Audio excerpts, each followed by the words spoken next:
Outro dia aqui na nossa reunião de fechamento do jornal, que é sempre por volta das 4h30 da tarde, quando o pessoal não atrasa, o pessoal fica comendo bolinho, tomando café, a gente queria saber o seguinte: quanto será que o Brasil já emprestou para vários países através do BNDES, que é o Banco Nacional de Desenvolvimento Econômico? Aí o Benê Corrêa, que é o nosso editor aqui, entrou no site lá do BNDES e falou para mim: não dá para saber. Eu falei: como não dá para saber? Não dá para saber.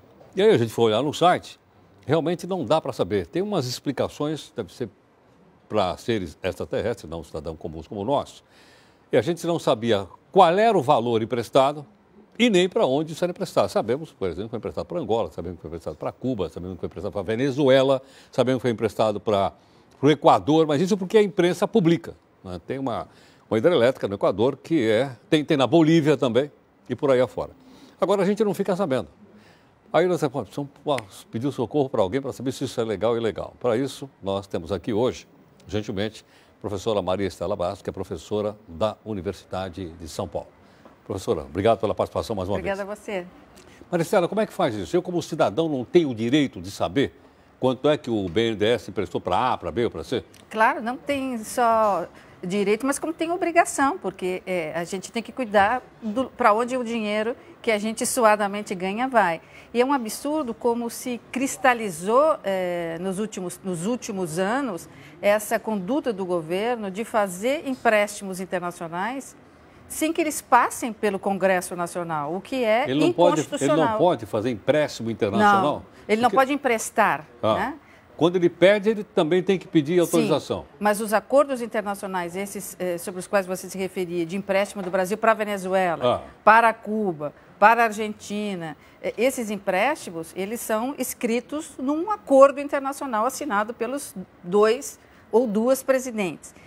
Uma vez assinados pelos presidentes, eles têm que passar pelos parlamentos, pelos congressos, no nosso caso o Congresso Nacional é bicameral, para obter a aprovação do Congresso Nacional. É um momento no qual o povo, nós, dizemos se nós queremos emprestar ou não queremos emprestar. Então, esses empréstimos são ilegais? São inconstitucionais. Inconstitucionais. Eles não têm eficácia jurídica, na verdade. Então, emprestar para Cuba de forma secreta é inconstitucional e significa que esse acordo feito entre os dois presidentes, entre a nossa e o outro, ele é nulo perante o direito Quer dizer brasileiro. que, então, quando é feito um contrato desse também, ele é secreto?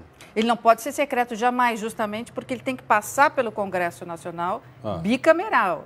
Obter a aprovação do Congresso, ocasião na qual o Congresso pode não aprovar, porque ele fala em nosso nome, ele pode dizer: não, eu não quero que dinheiro do brasileiro, dinheiro do governo, vá para financiar essa obra estrangeira, até mesmo porque esse dinheiro deve ser investido aqui. Então, o Congresso tem o poder de dizer não.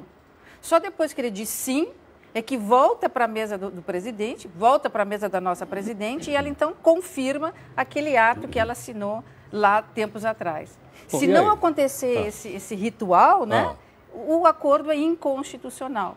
Então alguém pode entrar com uma ação direta de inconstitucionalidade lá no Supremo e vai dar aquele perereco? Sim, isso já aconteceu no passado, Heródoto, porque no passado, até o governo Collor, ou seja, antes da Constituição de 88, alguns presidentes brasileiros fizeram esse tipo de acordo. Eram chamados acordos de cavalheiros, acordos secretos, acordo em forma simplificada. Com a Constituição de 88, isso foi proibido, porque ficou claramente exposto na Constituição, expresso, que todos os acordos têm que ter aprovação do Congresso Nacional. Então, do Collor para cá, eles não fizeram mais. Então, agora a gente está vendo uma exceção, que voltaram esses acordos que eram usados no passado justamente para fugir do controle do Congresso Nacional.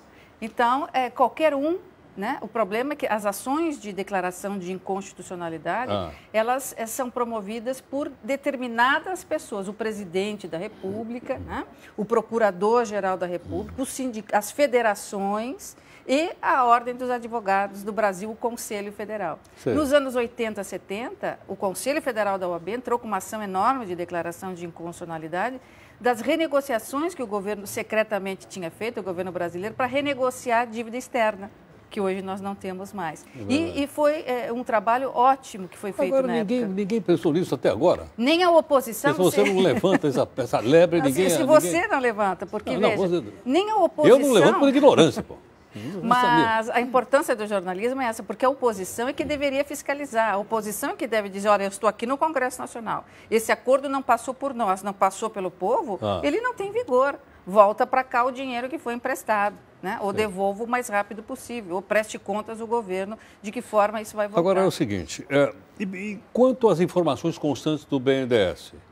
Ele pode esconder isso do Não, não pode. Isso não devia estar no site lá para a gente dar uma olhada? Até pelo princípio da transparência, porque se tratar de um órgão público, é digamos, um ato relapso de não dar essas informações. E até talvez porque as pessoas não cobrem dele, então ele vai escondendo e vai negociando isso, divulgando na medida em que interessa a divulgação. Mas é uma obrigação, sim, deverá divulgar isso pelo menos amanhã cedo, né? Sim. Já que está sendo levantado por você. Para a gente poder olhar. Claro. Aliás, eu acho que deveria lá também dizer o seguinte, quais são as fontes de recurso. Da onde veio essa grana que está lá? Se veio do Tesouro, do FAT, do Fundo de Garantia, sei lá de onde veio. Tem que ter um fluxograma, né? Essa quantia pertencia a uma determinada rubrica. Nessa rubrica havia superávit.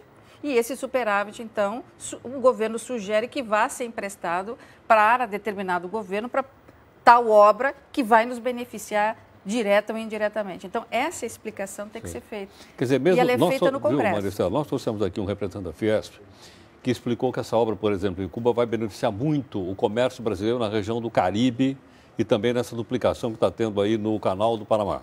Esse porto vai ser estrategicamente para os produtos brasileiros. Tudo bem, é uma explicação interessantíssima.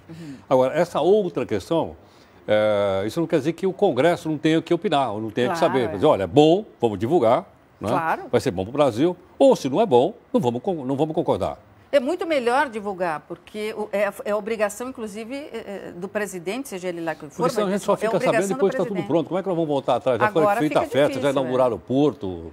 Agora, essa questão, se é vantajoso para o Brasil ou não, é bastante controversa, né? Então, tem aqueles que defendem, como tem aqueles que dizem que essa quantia deveria ir para os nossos portos, na medida em que nós estamos perdendo exportação, justamente pela demora da mercadoria sair dos nossos portos e chegarem as mercadorias no seu destino. Então, é bastante controvertido, mas essa era uma discussão para ser mantida no Congresso Nacional, ou seja, com os nossos representantes, né?